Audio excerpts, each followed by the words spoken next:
vloggers, sabi nila, tapatan nyo ang 1.5 million ng Iglesia ni Cristo. Hindi.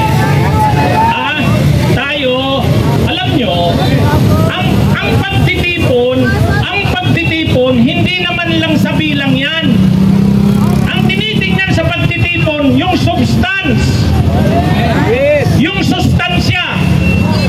Kasi halimbawa, may pagtitipon, napakaraming tao, konsyerto naman. Ano naman yun? Konsyerto naman yun eh. Diba? Natural, maraming tao doon. Pangalawa, kung ang pagtitipon mo ay pagtitipon ng relihiyon, kahit pa 1 million yan, hindi rin masyadong may substance yan. Kasi relihiyon yan eh. Diba? Oh. Pero itong ating pagtitipon, hindi ito pagtitipon, hindi tayo inobliga dito ng ating relihiyon. Ito ay kusa natin na sa paninindigan natin sa issue. Mahirap magpatipon kapag ang pagtitipon ay paninindigan. Kasi ibig sabihin, hindi ka pupunta dyan kung hindi ka naninindigan. Kung umaatid ka sa isang malaking pagtitipon, konsyerto naman, ay hindi, konsyerto yun eh. O kaya, kung umattend ka, nanawagan ang El Shaddai, nanawagan ang Iglesia, dala na yan ang relihiyon, ay siyempre, pag kinumant mo, relihiyon yan, usapin niya ng Diyos, mahirap mong pahindihan yan, di ba? Oh. Pero tayo dito, hindi. Paninindigan ang nag-udyok sa atin na pumunta dito. Sa katunayan, kanina pa, ang daming lumalapit sa akin, ang dami nga, senior citizens eh. Sabi, attorney, pumunta ako dito, talaga lang gusto kong sumuporta sa laban ninyo. Tingnan nyo yan! Yan ang paninindigan ng mga pumunta dito. Marami rin mga galing sa abroad. May Japan, si Mrs. Bailosis, Japan yan. Yung nagsalita kanina, Japan, may galing US. Pumunta sila dito. Nabalitaan ito pagtitipon natin. Pumunta sila dito. Paninindigan yun. Walang bayan. Walang bayan. Wala naman tayong pera na pinambayad. Sa totoo lang, ang traffic, nung ino-organize namin ito, nila Admin Reid, sila Mami Ping, sabi ko, ang bunyog sa Metro Manila, kaya namin kahit 5,000. Kaya lang sabi ko, ang kailangan natin dyan, pamasahe man lang, o kaya sasakyan. Wala naman kaming nakuhang pamasahe man lang o sasakyan eh. Kahit piso. Kaya, yung bunyog na nakita nyo rito, yan lang yung nagpusa na gumastos na pagpunta dito. Pero kung may pamasahe, ay mas marami. Kaya lang hindi naman tayo, wala tayong pera eh. Sariling pagpupusa lang talaga. Kaya yung pumunta dito na ganito, saludo ako sa inyo. At sa totoo kanina, 5 million ang pinaglalaban mo, kasamahan.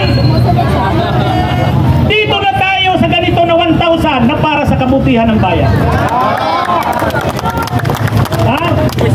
Ako nga, kanina akala ko, tinanong ako ng media, sabi ko, mga 700. Ako kasi honest tayo eh. Yung mga vloggers ng DDS na nagrarally dun sa Shrine, kikinsi sila, ang sinasabi nila, dinagsa daw ng mga supporters ni Sara. Kikinsi, dinagsa.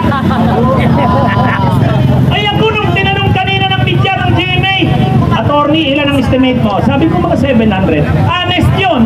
Pero tinignan ko ngayon dito at umalis na yung iba, yung magdalo, lampas tayong 1,000. Diba? Mabuhay tayo!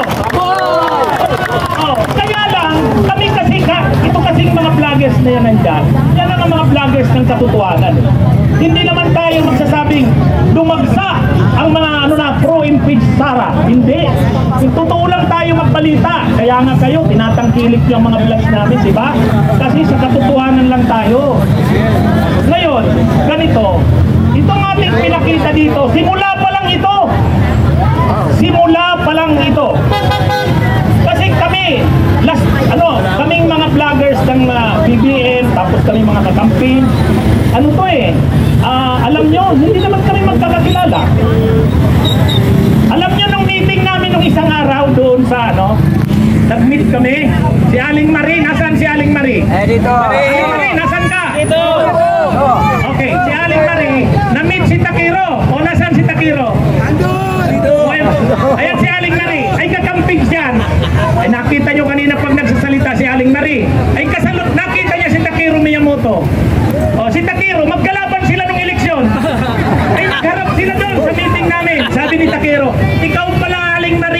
kalaban ko ng eleksyon. Sabi naman ni Aling Marie, ikaw rin pala si Takiro. Di ba? Oh, tapos nasaan si Prince AJ? Ito! Oh, mga kakampi, ito ang nag-invento ng lugaw. Yan ang tumawag kay Lenny na lugaw. Oh, sabi ni Aling Marie, ikaw pala ang tumawag kay Lenny na lugaw. O, di ba nakakatuwa? Nakakatuwa. Ano? Nakakatuwa na tayo ngayon may pula, may pink, kami sa bunyog blue. Ha? Pero sa pagkakataong ito, nagkakaisa tayo sa panawagang i-impeach. Tama!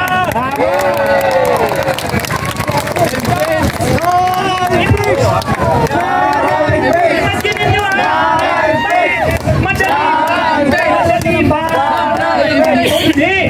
Pero anong napagkaisahan? Marcos ang karamihan ng mga vloggers na yan. Kami naman kakampings. Ang sabi namin ganito, ha? Huwag nating pag-usapan yung pagkakaiba-iba natin. Pag-usapan natin yung pagkakapareho natin. At ano ang pagkakapareho natin? Nagkakaisa tayong i-impeach si Sara. At malapit ng eleksyon. Malapit ng eleksyon. February 11, simula ng kampanya. Ganito, maaaring magkaiba-iba tayo sa mga dinadalang kandidato. Pero magkaisa tayo sa ayaw natin. Bahala na kayo kung sinong gusto nyong senador. May senador kami, may senador kayo. Pero magkaisa tayo sa ayaw natin. Pagtulong-tulungan natin, huwag manalo ang mga hindi na dapat manalo. Si Bongo pumapasok sa survey. Pagtulong-tulungan natin, ilaglag natin yan. Si Bato, wala na, hulog na. 10, 11, 12, ihulog pa natin ang todo. Si Marcoleta, ang yabang-yabang ni Marcoleta, taksa. Si Kibuloy, wag na. 2% lang ang survey niyan, Kibuloy. Kaya ibig kong sabihin, wag na nating wala na dapat manalo kahit isang kandidato ng Duterte. Ang pagpapanagot natin sa Duterte, wala na dapat manalong senador na Duterte.